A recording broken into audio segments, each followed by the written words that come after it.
Welcome to Another Nightmare. I'm Danny. No, I'm Brian. This is a podcast where I tell my boyfriend creepy stories about ghosts or aliens or cryptids or whatever the fuck I feel like, because it's stuff that we like. The spook. Spooky stuff. It's the spook. Spooky stuff. Because spooky stuff is the best stuff. Yeah. Yeah. What are we talking about today? So today, I thought we would talk about some famous curses. Oh, sweet. Yeah. So, we've all heard of curses. From, early childhood, we've, had references of them. There's, Disney movies, like Beauty and the Beast and, Sleeping Beauty have curses in them. Right. And then, maybe you've heard a parent mention, a family curse, like alcoholism, mental illness, or Yeah. just that one weird relative that's, the black sheep of the family that only comes around when they need something. Yes. Cough, cough, creepy uncles. Oh, shit. You're right. Yeah. Both you and I have that uncle. Not mentioning names. Yeah, no. Anyways, there's references to curses in, sports, religions, and the Hollywood elite. Definitely. Yeah. Everybody's like, oh, he's a curse. He's... I guess so. How did they put it on the mummy? This is cursed. Dad is cursed. So, some curses come from crossing the wrong person or from objects that seem to bestow bad luck on anyone who owns them. Even words are sometimes referred to as curses. Yep. Fuck, shit, damn. How dare you? Bitch. Rude! A lot of curses out there. Yeah, there's always A lot curses. of different curses. Witches' curses, curse of the werewolf. Yep. So I thought we would cover some kind of famous curses. I'm so down. Because they're kind of fun to talk about. So first off, let's cover what is a curse. So according to Oxford Dictionary, a curse is defined as a solemn utterance intended to invoke a supernatural power to inflict harm or punishment on someone or something. It's very interesting. Yes.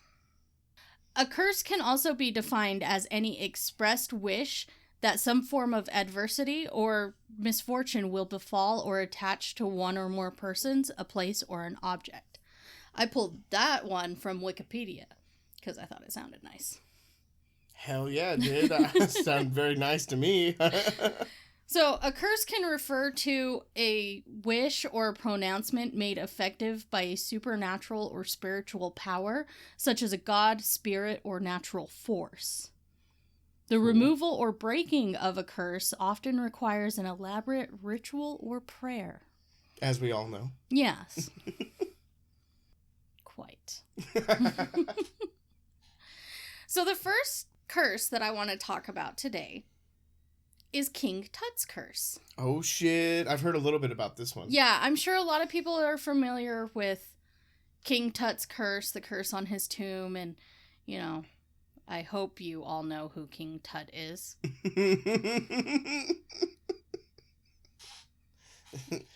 If not, you've been failed by your education system. Any hoozles. So most of the information that I got pertaining to this particular curse I pulled from hoaxes.org. Okay. Hoaxes. They had a good article about it. So Hell yeah, let's hear it. I utilized a lot of their information.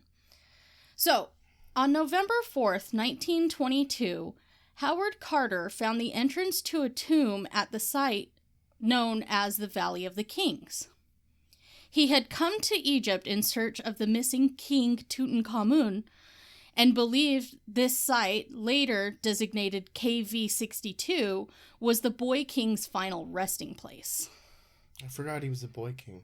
Yes, he died when he was 19 years old. Yeah, I totally forgot about that. Yes, he was very young when he came to power as well. Okay, that's... Yeah. They usually die young. Well, he also had a lot of... oh, yeah, he was genetically... He was genetically malformed. He had a lot of health issues as well. And he pretty much just died from a broken femur that was improperly treated. Oh, that's pain. Yeah, because he fell from his chariot and it ran him over and broke his femur. And that's a painful ass break. And apparently, you know, beer and honey did not help the break of his femur. Fuck. So, on November 26th, Carter and fellow archaeologist Lord Carnarvon finally opened the tomb and found it miraculously intact. Oh, shit. So, this is where we get that famous interaction between Carter and Carnarvon, where Carter makes the small hole in the wall and he peers inside, and then Carnarvon asks him, "Can you see anything?" And Carter replies, "Yes, wonderful things." Oh, very, very Hollywood. Quite. But yeah, this was actually like a huge discovery in Egyptology, because most other tombs had been ransacked by, you know, grave robbers and... Throughout history. Yeah. Yeah, there's so much time. Well, and a lot of times in Egypt, right after they buried a pharaoh, within days, that tomb would be raided and a lot of the riches would be stolen from it. Because, you know, they would have these big lavish funerals and people would go to their funerals. And, you know, like, think about the pyramids. That's just like a beacon of being like, hey, there's riches in here because there's a pharaoh in here. Come steal all my shit. Come check it out. Might as well have like a fucking Las Vegas neon sign being like, Pharaoh's gold right here. Pew, pew, pew, pew, pew. But with King Tut's tomb, it was different. It was completely sealed. It was unbroken. Even the post across the door that they had wrapped with like rope and stuff was completely untouched. So everything was perfectly That's amazing. Preserved inside his tomb. He still had all of his riches. He had all of the things that they gave him to accompany him in his afterlife. He had all of his offerings and his sacrifices still inside his tomb. That's amazing. And so Egyptology really took a huge leap forward on understanding not only the burial practices, but life in Egypt itself. Wow. Because he was buried with, like, chariots and boats. Whoa. And he had all these riches and all these clothes and food from all over the kingdom. And he had all of this immaculate shit in this tomb. And nobody had robbed it. It was all still there. And the frescoes on the wall were really well preserved, so they were able to really learn a lot from these paintings that were on the walls of King Tut's tomb. And it was such a huge discovery for Egyptology, and it like took the study of ancient Egypt to a whole new level. And that's why King Tut is like the most famous and the most recognized pharaoh of all of Egypt, is because we got the most. Yeah, we got the most shit from him. That's so cool. Yeah. So what else did we get? Bum, bum, bum. So, on April 5th, 1923, Lord Carnarvon died in his Cairo hotel room after a mosquito bite that he had cut with a razor became infected. Holy shit. Yeah, life was real back then. Oh. He got a fucking mosquito bite and he nicked it while shaving and it became fucking infected. Oh my gosh. His official cause of death was blood poisoning progressing to pneumonia. What the fuck? So watch your mosquito bites, people. Oh no. So this was like not even a year after the opening of the tomb. Right. Right? So the media immediately speculated that Carnarvon had fallen victim to King Tut's curse. Oh, why not? Right? They claimed the curse promised death to all who violated his tomb. More and more sensational details were added to the account of Carnarvon's death, such as all of the lights in Cairo dimming at the exact moment of his death.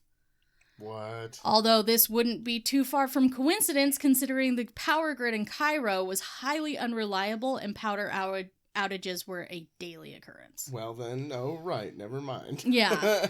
Like, it sounds like a good story, but at the same time, like, if it actually happened, chances are it's just a coincidence, because their power was not good. Good story, though. Yeah. It just adds to the... Cool story, bro. So over the next decade, more members of Carter's expedition died. No. Each death brought renewed speculation in the media that King Tut's curse was to blame. Yeah, I can see it happening. Many articles claimed that an inscription above the entrance to the tomb read, quote, "Death shall come on swift wings to him who disturbs the peace of the king." Fuck. Dang. They claimed that Carter and his team had seen the inscription but chose to ignore the warning. It's pretty far-fetched. However, this inscription doesn't exist. Yeah, that's what I thought. Quick trip to this tomb could show you that it's not there. All right. Good job. It seems that this was a creative mistranslation by some newspapers of an inscription found inside the tomb on a statue. Oh, okay. And this inscription was actually a spell from the Book of the Dead to help the pharaoh on his journey through the underworld. Son of a bit. Okay, nice. So far, debunked. Yeah. But anyway. It's still fun to talk about, though. People are still dying. Mm-hmm. Dun, dun, dun. So scientists such as Herbert Winlock pointed out that the deaths were no more than what should be statistically expected. Okay. In fact, of the 22 people present at the opening of the tomb, only 6 had died by 1934. That's more than 10 years later. Oh. Okay. Yeah. It's like shit happens. Yeah, so it's really not a strong argument for a curse. No, definitely not. Yeah. And a study that was published in 2002 in the British Medical Journal found no significant difference in the survival rate of those exposed to the curse and those who weren't. Howard Carter, the first man through the wall and the one who should have been the curse's main target, seemed completely unaffected by it. He died in 1939 at the age of 64. Huh. Yeah, you would think that Carter would have been the first to go, but... Doesn't sound very cursy to me. Yeah. But, you know, this hasn't stopped the media from claiming other Egyptian mummies carried curses. God, the media is my favorite. Right? Especially in, like, the early 1900s, you know? Yeah. 1920s, 1930s. Man, they could just print whatever the fuck they wanted. Kind of like now. I was going to say, I was like, wait, is it different?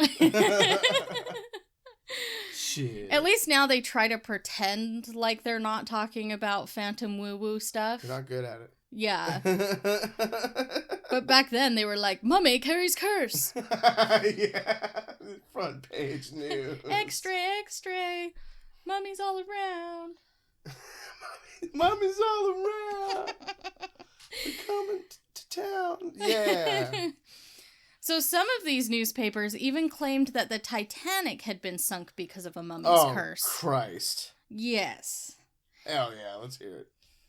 Well, basically, one mummy that had been unearthed, I can't remember who it was, but a man that wrote the biggest, like the main brunt of the research on this particular mummy was on the Titanic. Oh, okay. When it sunk. Okay. And so, of course, the media, like a month later, I think it was like the Washington Post, had like son of a bitch. They had like this weird obsession with mummies at the time.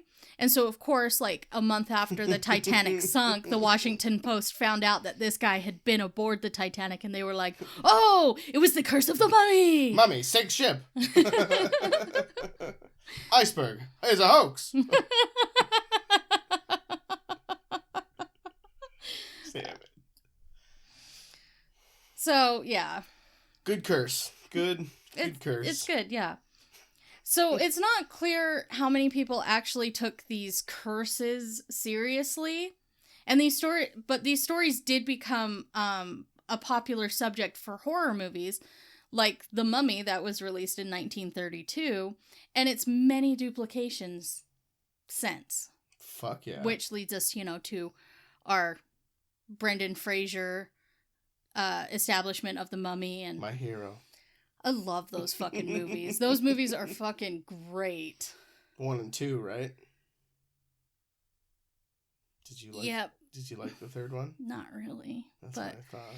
I'll watch it if I have to. But 1 and 2 are great. You don't have to. Number 2 was a little bit disappointing in the end 2. with the terrible CGI, but yeah, CGI was just god awful. It lives in my brain and I hate it.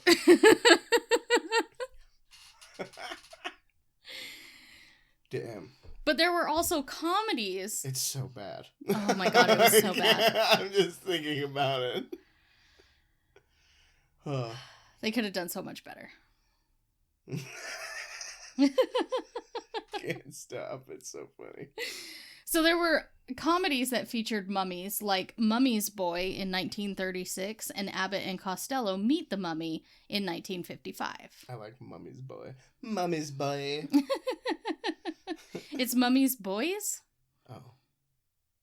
Well, Still, though. Well, I'm over it. No, I'm over it. So yeah, and that's the King Tut's curse. Hell yeah. Good not curse. Yeah.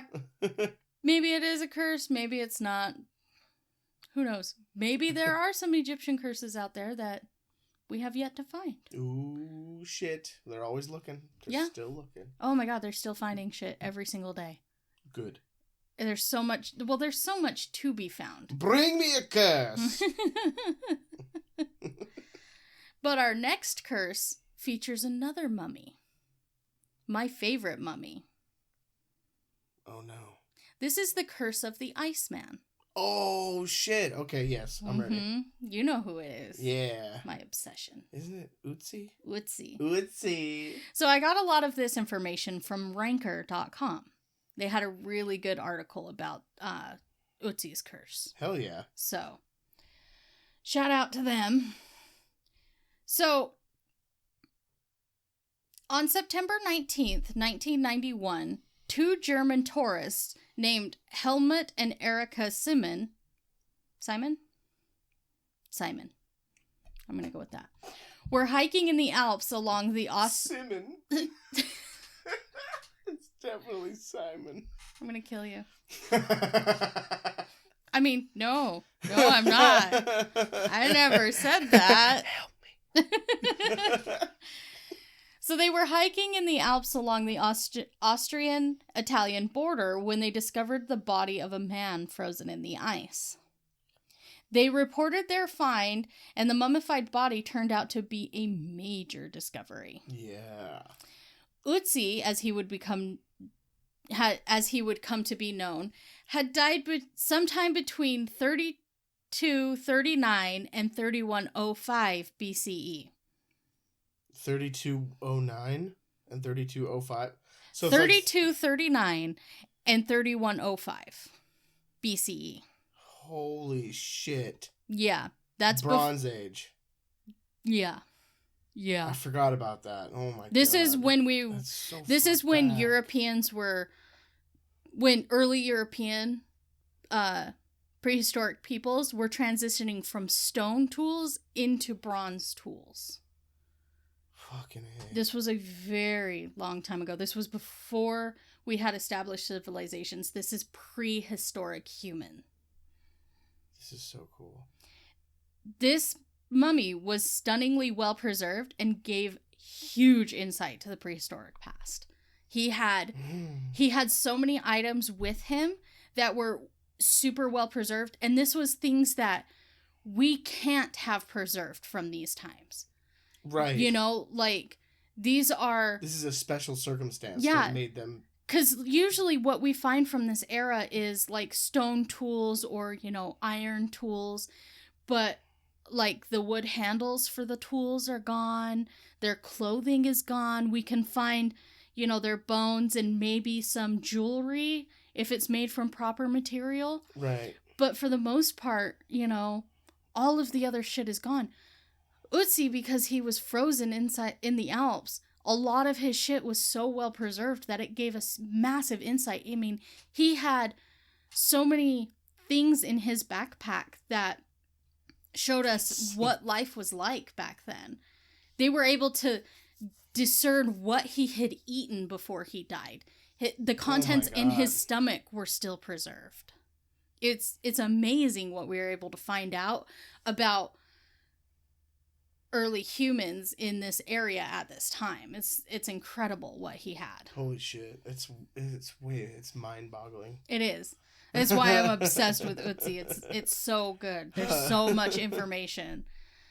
So, while researchers were eager to recover the remains, weather conditions prevented the excavation for 4 days, and they weren't able to retrieve Ötzi until September 23rd. Okay. A legal battle between Austria and Italy arose after the excavation, since the body had been found along the border.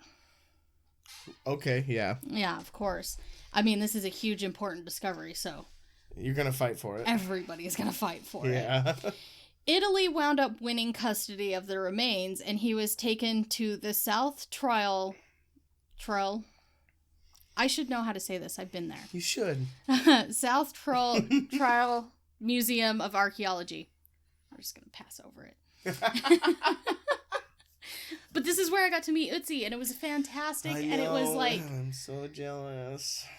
Honestly, it was like the best part of my trip to Italy was getting to see Ötzi and going to that museum and reading and seeing all the stuff. It was so good. Dang it.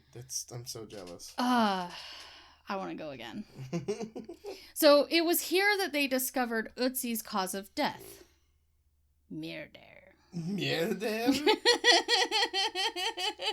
They found Muck duck? Okay, Dwight. Sorry. That's why it's called murder, not muck duck. So they found multiple arrow wounds, including one in his subclavian artery, Ooh. which would have caused him to bleed out within minutes. So they got him. They got him good. They also discovered that he had head trauma when he passed, probably caused by whatever altercation had led to him being shot with arrows. Seriously. So what I know of the research done with Ötzi is that they speculate that because of the contents found in his stomach, they speculate that his altercation must have happened somewhere in the foothills of the Alps, and then he was either chased into the Alps where they shot him and then he kind of just crawled off to die alone. Right. Or he was killed and then whoever killed him took him into the Alps to hide the body. Okay. But right. They're not sure about that because he had a lot of valuable things that people would have wanted. So if they would have taken his body... Why wouldn't they have taken his things? They probably would have taken his things. Yeah. He had a bronze axe that was extremely valuable for the time. And honestly, if somebody would have dragged his body up into the mountains, they probably would have taken that and his bearskin hat at the very least. Yeah.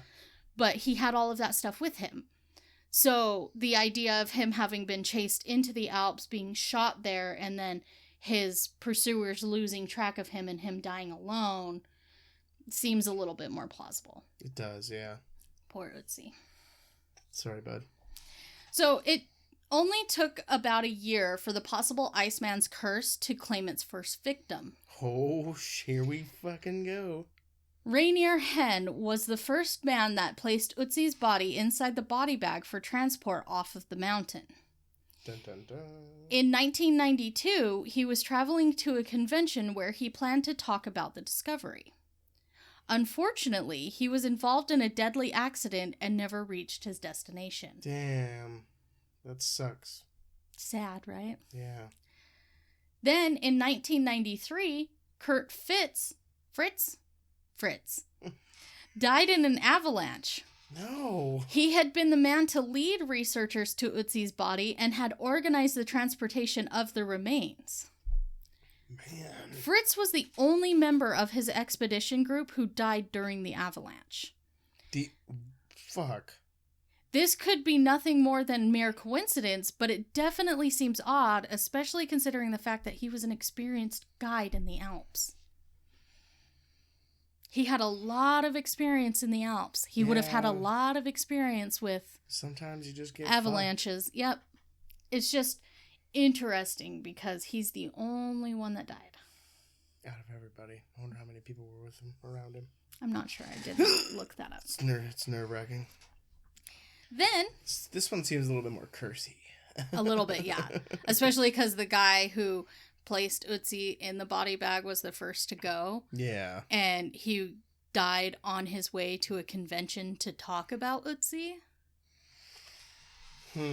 This one gets a little bit interesting. Curse. So, Helmut Simon, the man who discovered Ötzi... Helmet. He disappeared in the Alps in October of 2004. Dang. Due to snowy conditions, it took 8 days to locate his body. Oh. The experienced hiker had fallen more than 300 feet to his death. Fuck. Yeah. Oh, dude, I'm sorry. But that is an issue in the Alps, is crevices and stuff like that. Right. And, sometimes they blend in with the scenery and you don't see them until, you're in them. Yeah. And stuff like that. So that could be... Or is it that Ötzi followed him into the Alps and pushed him into a crevice? This is my town, bitch. I mean, it seems Ötzi was kind of happy being on his mountain. Damn, he went in the place where they found him. Not the exact spot, but still. Yeah. Ugh. So, Dieter Warneck led the search team to find Simon, and mere hours after Simon's funeral, he suffered a massive heart attack and died. Oh my god! So Ötzi was pissed that, hey, I was going to leave this guy to suffer my fate in the Alps, but you brought him back, so get fucked. Damn. Oh, jeez. Yeah. That's so... Just hours after they had the funeral? Mm-hmm. The man that found his body died of a massive heart attack. It's getting real cursy. Yep. So then the world's leading expert on Ötzi, Conrad Spindler, didn't believe in the curse. He even joked about it during an interview, saying, quote, "I think it's a load of rubbish. It's all media hype. The next thing you will be saying is I will be next." Son of a bitch. Indeed, Spindler was the next person associated with Ötzi to die. He passed away in 2005 due to complications from multiple sclerosis. Don't mock Ötzi. He'll come for you. Oh my god. This is way more cemented for me. A little bit, yeah. Into the realm of curse. So Rainier Holtz was the only person allowed to film the recovery of Ötzi's body. Son of a... He later used his footage to make an hour-long documentary about the expedition. He died from a brain tumor shortly after finishing the film.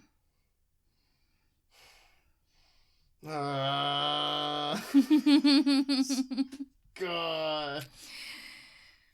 Tom Loy was the first researcher to discover extremely important evidence in Ötzi's clothing.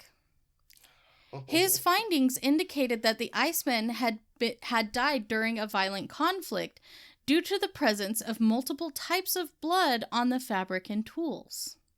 Oh shit, so he might have been in a fight.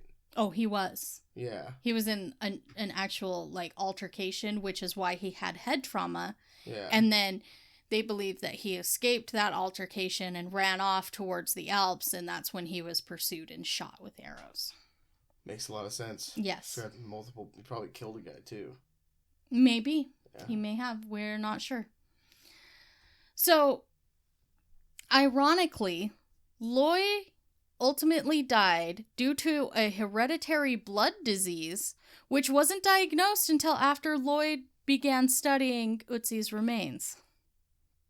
So but it is hereditary.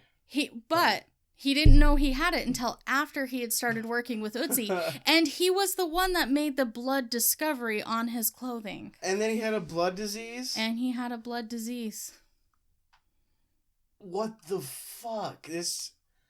It's when so many coincidences slap you in the face, you start going, is this different? Yeah. However, his colleagues resented the talk of a curse, saying, quote, it trivializes his death and does not do justice for his life and work. I get that. I understand that. Totally do. Just seems a little coincidental that he's the one that found the blood on the clothing and the tools to help lead the investigation to the fact that he had been in an altercation, and then he died of a blood disease that he didn't know he had until after his work with Ötzi. Curse. I mean, maybe whoever killed Ötzi put a curse on Ötzi's body. Oh. Maybe it's not Ötzi himself, but maybe it's the people who killed him. Who killed him? Could have been druids. We don't know. Dude. He could have crossed the wrong person, and they could have put a curse on him to never be found, and then when he was found, that curse attacked the finders. Being like, this wasn't supposed to happen. Brutal. So there have only been 7 deaths linked to the discovery of Ötzi to date. Okay. Considering the hundreds of people involved in Ötzi research projects, it doesn't seem like a significant number. Right. Perhaps Ötzi only went after individuals related to the original discovery of his body. Yeah. Or perhaps the tragedies are nothing more than a deeply unfortunate circumstances. Totally possible. Either way, the rumor of the curse of the Iceman lives on. Good. Good old Ötzi. I don't think I'm cursed. I did get to turn the light on for him that day. Oh, you're fucked. I mean, you're good, babe. But I love Ötzi. Please don't hurt me, Ötzi. You're my favorite. No, so many people have gone to... Oh, yeah. So many people have gone to that museum, and I'm not the only person sure ever to turn the light on. Oh, yeah. I'm sure. Thanks. And I will die one day. Will it be linked to Ötzi in some weird way? Probably not. Probably not. So, our next curse is the curse of Tippecanoe, or Tecumseh's curse. Okay. Do you know anything about this one? Tecumseh? Yeah. Is it about the general from the Civil War? No. Then nope. Okay. So, I got a lot of this research from Snopes.com. Okay. I'm just giving shout outs because I used, mostly one article for these. Okay, that's fine, yeah. So. Give him the cred. Yeah. Credit where credit is due. Cheer. Yeah. Sorry. Did another cheer. Damn it, Brian. So in the mid-20th century, the United States media began to note a pattern in presidential deaths. Ooh. Every 20 years since 1840, the country elected a president who would die in office. People have tried to make sense of the pattern since it seems too improbable to have occurred naturally. This gave rise to rumors about a fatal Native American death curse. Okay. All right. So, the curse started with William Henry Harrison, who was elected in 1840. Is this the Indiana one? Huh? Is this the guy from Indiana? Yeah. Parks and Rec. Thanks, Parks and Rec. Yeah. He died of pneumonia exactly 1 month after his inauguration. So brutal. That's rough, honestly. That's really rough. So next was Abraham Lincoln. He was first elected in 1860 and was assassinated by John Wilkes Booth just after re-election in 1865. Yep. James A. Garfield won the 1880 election. Whoa. He was shot in the back in a Washington Railroad station waiting room in July 1881 and died of his wounds in September 1881. Then, I know who this one is already. William McKinley was reelected in 1900. This is crazy. In September 1901, after giving a speech at an exposition in Buffalo, he was shot while shaking hands with well-wishers. Mm-hmm. McKinley died of his wounds a little more than a week later. Yep. Warren G. Harding was elected in 1920 and died of a stroke or a heart attack in 1923. It was rumored that his wife had poisoned him. This is brutal. This is awesome. Franklin D. Roosevelt was reelected in 1940 for a third term. Yep. He suffered a massive cerebral hemorrhage and died just after starting an unprecedented fourth term in 1945. Yep. Then, oh my God, it still goes. John F. Kennedy was elected in 1960 and assassinated by Lee Harvey Oswald in 1963. This is amazing. And finally, holy shit, Ronald Reagan was elected in 1980, but managed to evade the curse by an inch. Literally the distance John Hinckley's bullet missed his heart in 1981. Maybe Reagan's near miss broke the curse. Reagan broke the curse. Since he survived, and George W. Bush, who was elected in 2000, is still alive today. Son of a bitch, Reagan. Damn. He was so close to being I know, killed. he was in the hospital for a little bit, too. Yeah. It was, yeah. Literally, it was an inch away from his heart. Dude. Yeah. I'm so this supposed curse went from 1840 to 1980. Yep. Fuck, I love this shit. So rumors of the curse began in the 1930s when Ripley's Believe It or Not claimed the pattern was due to a curse that Shawnee Chief Tecumseh placed on William Henry Harrison and all future presidents after the Battle of Tippecanoe in 1811. Okay. Tecumseh had been defeated and would die 2 years later in another battle against Harrison's troops. Dang. Another version of the legend attributes the curse to... Okay, this is a hard one. Tensitawawa? That's not right, but we're going to push on. We apologize. He was a Shawnee medicine man and the half-brother to Tecumseh. He reportedly said, quote, "Harrison will die, I tell you, and after him every great chief chosen every 20 years thereafter will die. And when each one dies, let everyone remember the death of my people." Brutal. However, there is no evidence to back either claim for the origin of the curse. Okay. Also taking into consideration that the Battle of Tippecanoe took place in 1811 and Harrison wasn't elected president until almost 30 years later, it's hard to hold the claim that this is the origin of the curse. Definitely. It's a very long time. It is. And, I mean, honestly, in 1811, was it really even hinted at that Harrison was even gonna be a president? Yeah, or go into that arena of politics. Like, I know that he was a general and he did a lot of good stuff, and generals generally went into politics and stuff like that, but there's a chance that Harrison would have never even gone on to be president, and there's a chance that, okay, maybe Harrison dying 1 month after inauguration, maybe that could be a curse from the Battle of Tippecanoe or from Tecumseh. Maybe, because that would be like a curse of like, in your greatest moment, you'll have your greatest failure type shit, you know? Right. So it could be that embarrassment factor. I could see that being a curse from Tippecanoe. But how it would affect presidents every 20 years afterwards, I'm not entirely sure. It does seem extremely fishy. Yeah. However, I'm not dismissing some sort of curse. I'm just saying I'm not sure that we should blame Tecumseh for it. Very curious. Yes. Yeah, I agree, though. So there is an interesting exception to this curse we have to point out. So Zachary Taylor was elected president in 1848 and died in 1850 of a stomach ailment.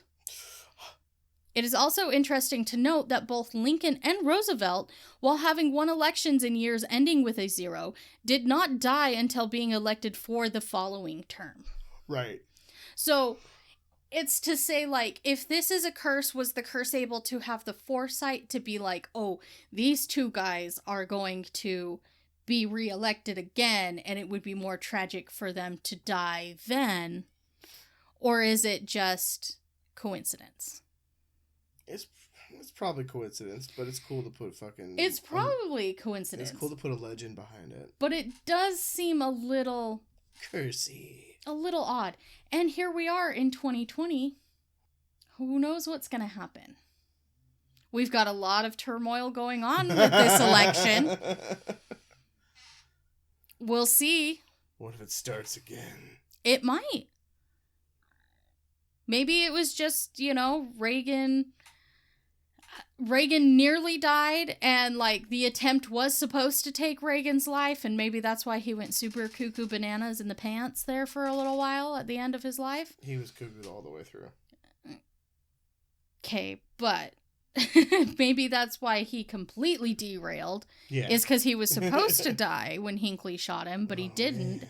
And Bush, let's be honest, probably has supernatural connections of his own and was able to evade the curse. Well, he is a painter now, and he dodged a couple shoes. Sorry.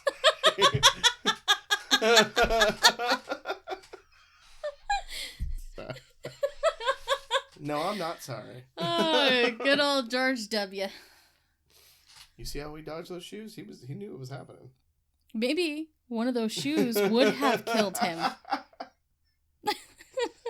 But due to his dark powers, he was able to evade it.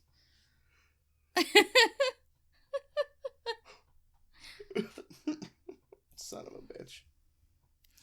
So, yeah, I guess we'll have to wait and see what happens to President Biden to find out if... Oh, God. He is old. We'll see. So next, I want to look into sports a little bit. Because, there's some famous curses in sports. I know some sports curses. I keep hitting my microphone, and I'm sorry, everybody. So the first one that I want to talk about is the Curse of the Bambino. Yeah, I knew it. So I got most of this research from a Boston Magazine article by Renee Rentz, I think. Sorry if I didn't say your name right. You're probably not listening anyway, so whatever. So, sports is another spot where superstition reigns supreme. Both players and fans have rituals to help a team succeed during a season. Some refuse to wash jerseys. Others have a pregame ritual they have to complete. Yes. In a specific order. It's some rituals are out there for sure. Yeah. Some players don't wash their socks or jock straps through the entire season. That's not right. That just seems unsanitary. It's no wonder, then, that curses have made their way into sports. One famous curse is the Curse of the Bambino. This was the cause of the 86-year-long losing streak of the Boston Red Sox. Right. Good old Red Sox. Yeah. So the legend of the curse is centered around the notorious Babe Ruth, a.k.a. the Great Bambino. My man. A.k.a. 6,000 other fucking nicknames Baby Ruth. That he had for whatever reason. The Great Hambino. Every every time I hear Bambino, I think of Sandlot. Yeah. And that chubby kid from Ham. Sandlot. Oh my god, I love him so much. I love that fucking movie. So good. Yes. My favorite. So Ruth came to the Red Sox in 1914 and became the most successful left-handed pitcher in the league, winning 65 games in just 3 years. Wow. He eventually began batting in addition to pitching, and in 1919, he hit 29 home runs in a single season, which was a major league record at the time. That's awesome. Holy shit. He was one of those guys that would just swing away, though. Okay. So his strikeouts kind of mirrored he was swinging for the fences. He was like, I'm going to hit this ball. Yeah. And so, you know, they talk about how great his batting record was, but like his batting average was kind of Yeah, not the great. Because he would just swing on it. Right. You know, if he felt it, he'd swing on it. And if he struck out, he struck out. You know. Hell yeah. Good old Ruth. So, Babe Ruth added 3 World Series titles to the Red Sox, bringing their total up to 5. Fuck, that's awesome. Then, at the end of the 1919 season, Red Sox owner Harry... I'm not good with names. Phrase? I don't know. I don't know, but I liked Frazee. F-R-A-Z-E-E. Whatever that spells. A Frazee! I'm also not super into sports, so I don't just know these things like some people do. I'm sure there's like a Boston's Red Sox diehard fan that's like yelling right now, being like, this is how you pronounce it! What are you, stupid? And I'm like, yes, I am. What are you, stupid? It's Frazee! Come on! That was bad. But he traded Babe Ruth to the New York Yankees for $100,000. Well, that's a lot of money. That's a lot of money. Fucking here we go. Rumors spread as to the motivation behind Harry's decision. Some said he needed the money to fund a Broadway play he was producing. Oh, shit. Others claimed he owed money to the previous Red Sox owner. Still more said he had decided to trade Ruth during a rough patch early in the 1919 season, and the deal had already been finalized by the time his batting had improved. Oh, shit. So he may have screwed himself. Fuck. Whatever the motivation behind the trade was, the deal was done, and it caused a major shift in Major League dynamics. Okay, yeah. Yep. Before 1920, the Red Sox held the most World Series titles, and the Yankees had none. Oh my god. Since the trade, the Yankees have gone on to the World Series 40 times and have taken home 27 titles. They've won over half? Yeah. Yeah, well, yeah. The Yankees are... Yeah. They're a good team. They're paid a lot. Yes. They're a good team. Yeah. Even though Ruth had only brought home 3 of these titles before he retired in 1935, he left a lasting impact on the team. To be the greatest. Mm-hmm. He kind of became a rallying point for Yankees, and it was... We had Babe Ruth! Yeah, he was kind of like the example that they gave to later players of being like, hey, you know, we had Babe Ruth. Are you going to let Babe Ruth down? Yeah, right? You going to let down the great Bambino, man? I don't fucking think so. Now get out there and pitch the fucking ball. I think you're still doing kind of... Leave me alone! Okay. We're not good with accents over here on the West Coast. It's how we were raised, me personally. At least we don't have the California accent, though.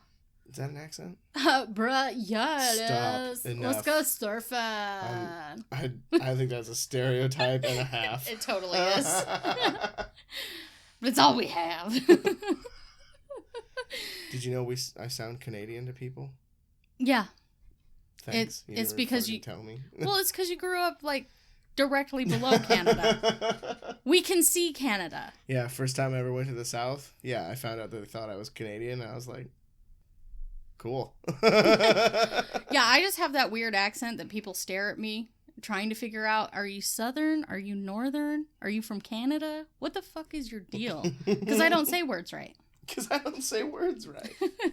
Okay, back to the curse. So meanwhile, the Red Sox spent the next 86 years dealing with poor management, errors, and bad luck. 86 years. It's been 84 years. I love those memes. Damn, that's a long time. Yeah, it's a really long time. So they came close to World Series wins in 1946, 1975, and 1986, but they just couldn't grasp the win.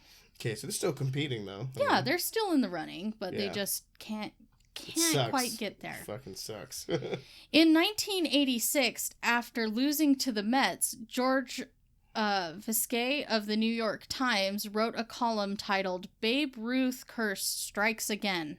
No. 4 years later, Dan Shanesky published a book called The Curse of the Bambino, giving the curse its official name. All right.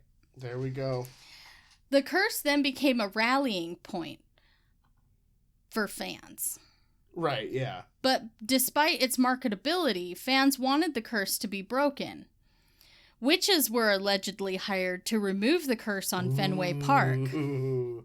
Fans searched for a submerged piano at the Ruth's old farmhouse, Oh my God. thinking its retrieval would break the curse. That makes no fucking sense. Someone claimed to have placed a Red Sox cap at the top of Mount Everest and burned a Yankees cap at the bottom. These efforts continued until finally, in 2004, the Red Sox won the World Series. I remember that game. I remember that shit. They were really happy. Dude. That reverberated throughout the entire country. Yeah. That was a huge thing. So superstitious fans believed the curse had been broken in September of that year when Manny Ramirez hit a fly ball into the stands at Fenway Park. Ooh. Lee Gavin, who was 16 years old, was standing, hoping to catch a souvenir ball. He missed the catch and the ball smashed into his face, knocking out 2 of his teeth. Oh, shit. The bloodied boy was taken out of the stadium by an ambulance with the ball in hand. Many believe the curse followed him because it just so happened Lee grew up in the same farmhouse Babe Ruth had owned. What the fuck? Now you're giving me connections and shit to follow? Yeah. Oh. No matter how the curse was broken, it seems to be gone for good. Since their win in 2004, the Red Sox have won in 2007, 2013, and 2018. Wow, that's pretty fucking cool. Yeah, but it's weird that the kid that may have broken the curse got hit in the face with the ball, and he grew up in the farmhouse that Babe Ruth had owned. Like, no, that's very weird. I mean, that if you're talking about coincidences, that's the fucking mother load right there. Right? Like, yeah, fuck. Just that's a little bit like, you know. Maybe Ramirez going, thanks for the teeth, kid. Oh, man. You don't know it, but you helped us all. Yeah, so maybe, you know, that hit to the face saved the Red Sox. Oh, the curse of the Bambino. Good job taking one for the team, Lee Gavin, if you're listening. Thanks, Lee. Good job. You done good, boy. That'll do, pig. So another real quick sports-related curse that I want to talk about is the curse of the billy goat. What?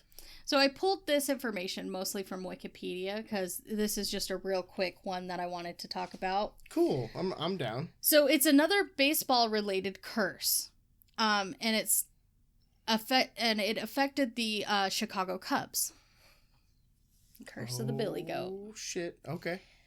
In 1945, Cubbies. William Sanis, owner of the Billy Goat Tavern, was asked to leave Wrigley Field with his pet goat Murphy because it was bothering fans during Game 4 of the World Series. And this was back in the day when you could take shit You like literally goats. take anything, yeah. Yeah, they didn't give a fuck. You 10 could take... cent beer night had not happened yet. Oh my god.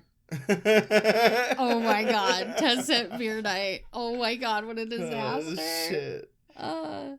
If you guys are interested, go to the Dollop. They're a wonderful American history podcast. They did a hilarious episode about 10 cent beer night. Oh my god. So much. It's so much to handle. It's great. Go check them out. It's amazing. Who the fuck brings a goat? Oh, I mean, you could back then. It's 1945. Because it's your pet goat. This is my friend. It's Murphy. I might slaughter and eat him. My friend, though. Well, he also owned the Billy Goat Tavern, so it was probably his signature to walk around with a Billy Goat. So come to my bar. But so I guess like Murphy smelled really bad, and so a lot of people around him were complaining, so they wound up kicking him and Murphy out. You don't bathe the goat. So outraged, Sanus allegedly yelled, quote, them Cubs ain't gonna win no more. Oh, fuck. Yeah, he did. Which had been interpreted to mean they would never win another National League pennant. If he's bringing a goat, he's talking like that. Right. Which interpreted means, oh, fuck. They ain't gonna win no more. It's my goat, Murphy. Well, he was upset because people had... He was probably upset that people got upset about Murphy smelling really bad. Yeah, they insulted his goat. I'd be pissed. Imagine if your goat got insulted. That would be rude. Man. I love goats. What would I name my goat? We're going to have a fainting goat, and we're going to name it Boo. Because that is my dream. I just want to be the guy standing in my front yard with nothing but overalls on and a goat on a rope. You gotta staring. You gotta have the like the straw hanging out the mouth. And no shoes. No, just the overalls. Yep. with one hooked, not two. One. Yep. And free the nipple. Man, what a life. None of you could see me, but I'm just staring off into the distance, picturing it. He is. He's having a moment imagining himself with a future goat and just stand there for an hour. And then just be like, well, let's get to it.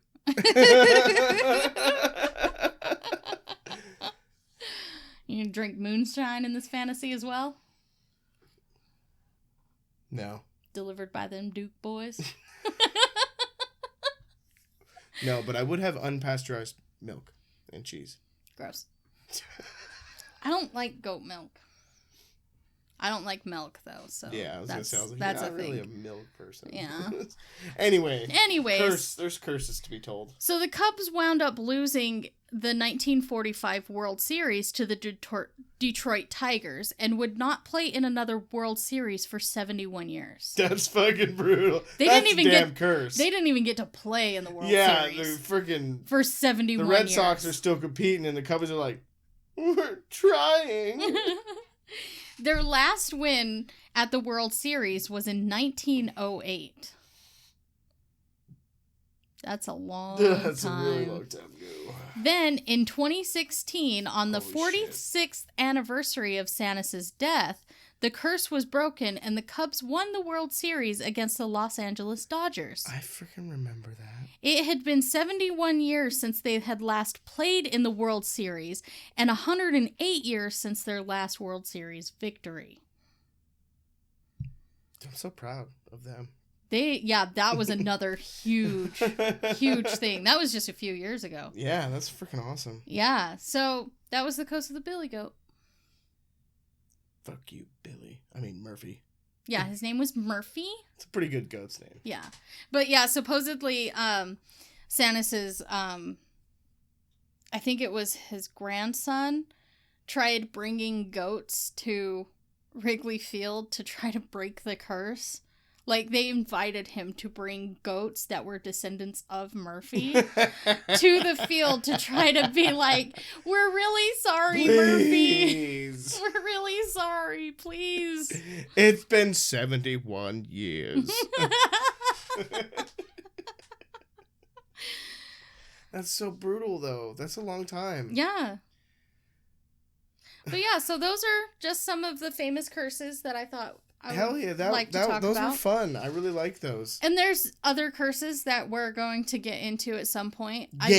These were really kind of quick snippets of curses, but there's other ones, like the Kennedy curse is probably going to get its own fucking episode, because that fucking family, dude. A lot of info. Lot of things. Dude, the Wikipedia entry for that shit is like days. Oh god. It goes on a lot. I thought about trying to cram it into this after the Curse of Tippecanoe, but then as I was reading all of this shit connected to the curse, I was like, this is gonna need its own fucking episode. Well, I'm glad it's gonna get one. Yeah. But, you know, we'll probably do another curses episode at some point. We'll cover, like, the James Dean car. Ooh. You know, maybe some Hollywood curses that are out there.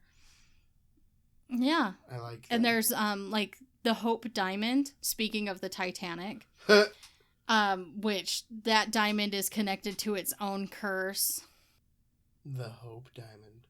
That's a big diamond. Yeah. It's fucked up. It's fucking huge.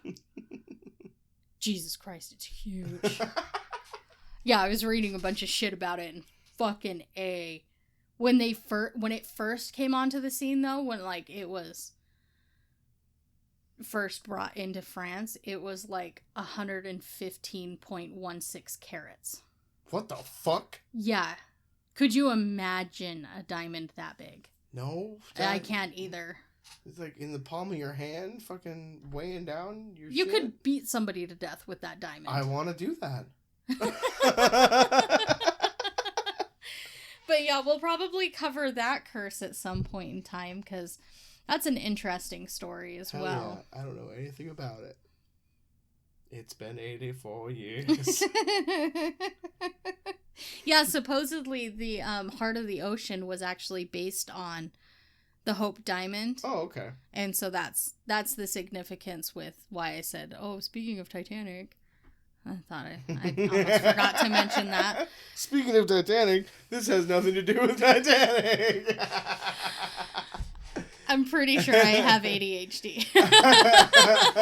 Well, I think it was the part where I said, I'd love to do that when we were talking about beating someone to death with a diamond. Yeah, that's true. But yeah, so... Thanks for the episode. Holy shit. Yeah, I thought it was interesting, and yeah, I got to talk about Ötzi, and any chance I get to talk about Ötzi, like... Or, Tut. Or Tut, or Norse mythology. Yeah, we had a super fun Egyptian tangent. Yeah, a little bit. It was super cool. I liked it. I had a good tangent about Ötzi, too, and his subsequent murder. We need to find his murderers and prosecute them. The Mulder. Murder. All right. So, unfortunately, this week we don't have a personal ghost story for you guys. I'm slacking. Yeah. And also, you guys haven't sent us any. Cough. I actually had to cough. Rude. Sorry. Can't cut that one out. No, I can't. Whatever. Anyways, so, if you guys have encounters with, ghosts or demons. Aliens or demons, cryptids, anything, just think of some sort of creepy paranormal experience that you have and email it to us, anothernightmarepod@gmail.com. I don't care how long or how short it is. Yeah, if you don't want your name involved, your name doesn't have to be involved. Just send us your story and we'll read it out on the podcast and share your experience with everybody. You can just send us an email, or if it's easier for you to DM us on Instagram or send us a message on Facebook or whatever. Just send us your goddamn story. We don't have to have your name. And just send us creepy encounters because I want to read your stories. Yes. I want to know. Yes. Have any of you seen the Hat Man? I should probably go talk to that one uncle. Yeah, he has some Bigfoot stories, doesn't he? Yes. Yeah. Your brother's told me some of those stories. Yeah. And I don't know how much is your brother just embellishing those stories and how much is like... It could be all embellishment. I mean, it's about Bigfoot. We don't know. It's true. We don't know. But yeah, so send us your stories. We'll try to scrounge up some stories for next week. I was lazy. What can I say? Yeah, I also can't really think of anything I really want to talk about right at this moment, so... I think I have to go back through and listen to the stories that I've already told so I don't fucking retell one. Right? Oh, man. Oh. All right, but yeah, so thanks for listening this week. Thank you. I hope you guys enjoyed our small look at some famous curses. Sorry, the King Tut curse was basically like, let's talk about this curse that isn't real. We have to debunk them as we go. Yeah, I mean, that's part of this podcast. I'm going to look at skeptical sides as well as believer sides because everybody has a story and all of the parts that make the story. So. It's up to you to believe what you want to believe. We're not going to change that. And I'm not going to judge you if you are listening to this podcast being like, that story's horseshit. Cool, bro. Thanks for listening anyways. Like, I'm glad you enjoyed it. Like, hell yeah. Speaking of, if you enjoyed it, go to iTunes or Apple Podcast, whatever the fuck it's called. I can't remember. And leave us a review. 5-star ratings and a nice review. And, if you're nice, we'll read it on the podcast. Yeah. Plus, it, helps us reach other listeners and helps people, find us. Exactly. Which isn't, one. something we want. We want more listeners. Mm-hmm. So, tell your friends, tell your family, force them to listen to us. We demand it. Thanks for listening. But yeah, you can also follow us on social media. You can find us on Instagram, Twitter. We have a Facebook page and a Facebook group. You can just search Another Nightmare Podcast and we'll come up on any of those platforms. You can find me on social media. I have a poll going on right now about what to name my new giant octopus friend. So you can find me at OFUCKYA, that's OFAKYA, if you're interested. I'm starting to get back into posting. It's slow, but happening. I'm trying. I have a poll going on what to name my giant octopus. So far, the name Roger is winning. Hell yeah. And, of course, our theme song was created by our good friend Rob. You can check him out on Instagram at insert nickname here. You can also search for Rob Golbeck on Facebook. I can't remember how to spell his last name. I should have written it down. You smart. Should have. But he has an upcoming album called A Myriad of Mayhem. So I think it's going to be released soon. Yeah, I'm pretty sure he's starting to release some teasers from it and stuff. So go check him out. Go give him a listen and a follow and send him some love because he's really good at the music stuff. Yes. And yeah, of course, as always, thanks for listening. Thanks for coming back. Thanks for putting up with my stutters. Dottie loves you. Yep. And we'll see you all next week. Bye.